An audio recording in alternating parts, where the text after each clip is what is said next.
तो क्या केजरीवाल पे और मनीष सिसोदिया पे जबरदस्ती का केस थोपा गया था? आपको मैं बता दूं, शराब घोटाले में अरविंद केजरीवाल और सिसोदिया को बरी कर दिया गया है। तो सवाल बहुत सारे उठते हैं। क्या विपक्ष के नेताओं को जो सत्ता पक्ष है वो यूं ही एजेंसियों का यूज करके फंसाती है?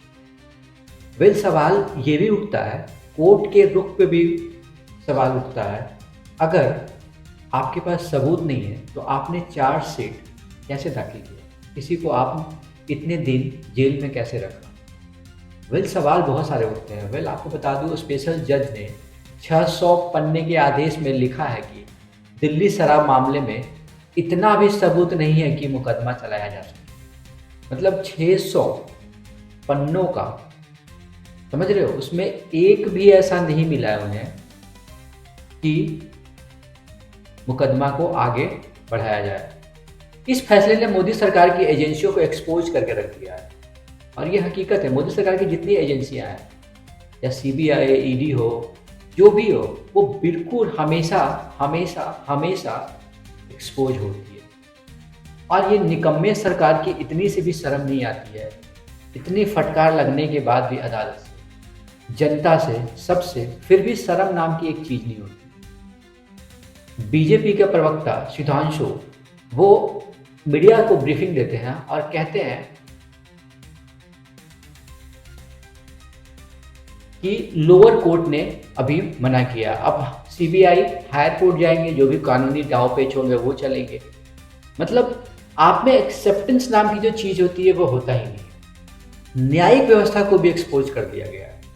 अदालतें जिस तरीके से विपक्ष पार्टी के फैसले या विपक्ष पार्टी के मुकदमे को जितना हाइप देती है, जितने जल्दी उसको मीडिया के सामने या जितना जल्दी उसको मतलब हाईलाइट करने की कोशिश करती है, क्या इतना पक्ष पार्टी का कोई भी इतना ज़्यादा होता है?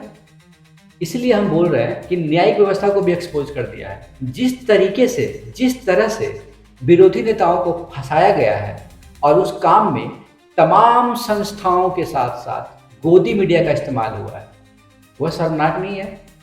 जितनी भी संस्थाएं हैं सब लग जाते हैं विपक्षी पार्टी में।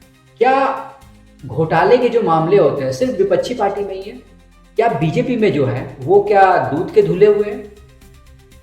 क्या उनमें विपक्षी पार्टी में चोर, डकैत, बलात्कारी, हत्यारे नहीं है? और जिस तरीके से ये गोदी मीडिया मुद्दे को उठाती है विपक्षी पार्टियों का, क्या ये कभी भी पक्ष पार्टियों का मुद्दा को उठाती है?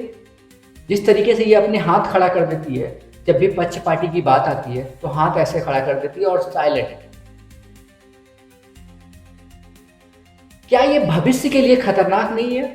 ये बीजेपी सरकार ये एक ऐसा एग्जाम्पल सेट नहीं कर रही है कि अभी हम सरकार में हैं तो अभी हम कुछ भी करेंगे, जिस दिन मेरी सरकार जाएगी देखा जाएगा। तो क्या कांग्रेस इस चीज का बदला नहीं लेगा? क्या ये भविष्य में ऐसा नहीं हो सकता है?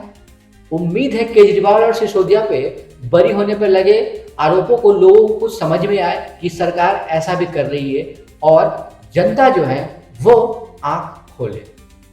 हालांकि मीडिया को ब्रीफिंग देते हुए अरविंद केजरीवाल भावुक हो गए, वो उनकी प्रॉब्लम है, भावुक ये सब एक चलता है।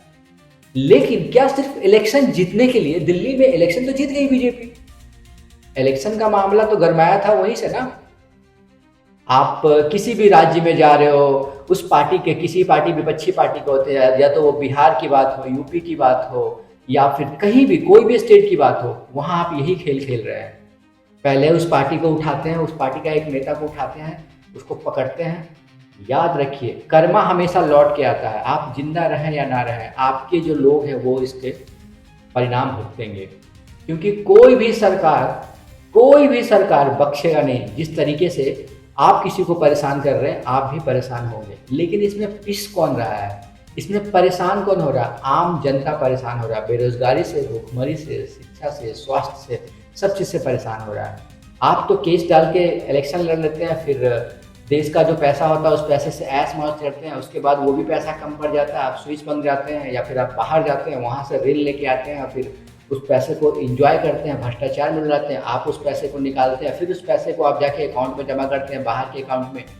लेकिन इसमें नुकसान किसका हो रहा है? नुकसान हो रहा है आम पब्लिक का, आम आदमी का नुकसान हो रहा है। जितना कांग्रेस ने 70 सालों में भारतीयों को नहीं परेशान किया है, उतना ये लोग अभी परेशान कर दिए हैं। जितना ज़्यादा ऋण हो गया है इंडिया पे विदेशी संस्थाओं का, इतना कभी नहीं हुआ था। क्या भारत इतना ज़्यादा विकास कर गया है? अगर आप ज़्यादा ऋण ले रहे हैं तो ज़्यादा विकास भी तो करना चाहिए। वो पैसे आखिर जा कहाँ रहे हैं? आखिर वो पैसे जा कहाँ रहे हैं? किस चीज़ में खर्च हो रहे हैं? जाहिर सी बात है, इलेक्शन में खर्च हो रहे हैं, इलेक्शन में खर्च हो रहे हैं, भ्रष्टाचार में खर्च हो रहे हैं, बीजेपी के कार्यालय बनाने में खर्च हो रहे हैं। क्योंकि जनता का तो कुछ विकास हो नहीं रहा है। जनता का जो एक्चुअली में विकास होना चाहिए था, वो विकास तो हो नहीं रहा है। तो वो पैसा तो जा रहे हैं यही सब में ना। नए नए बीजेपी के कार्यालय बन रहे हैं, नए नए ऑफिस बन रहे हैं, पार्किंग बन रहे हैं, ये सब में पैसे जा रहे हैं। क्योंकि अगर आप बाहर से पैसे ऋण ला रहे हो, WB से ला रहे हो, IMF से ऋण ला रहे हो, तो वो सब ऋण का पैसे का यहाँ इस्तेमाल तो होना चाहिए। जनता का स्थिति तो वही है। अभी भी लोग बेरोजगार हैं, स्टूडेंट बेरोजगार है, लोग गरीबी में जी रहे हैं।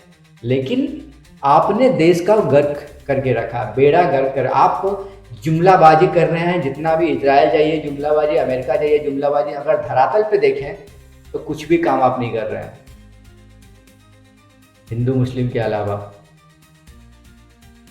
ये तो लोगों को समझना होगा जो जिस चीज़ का फैन है। मैं ये नहीं कह रहा हूँ कि आप कांग्रेस को वोट दीजिए, सच का साथ रहिए, सच का सपोर्ट कीजिए और सच बोलिए। और अपने आप से झांकिए कि आपके बच्चे, आपके बेटे, आपके भतीजे, जो भी आपकी बेटियों का लाइफ सिक्योर है, सेफ है।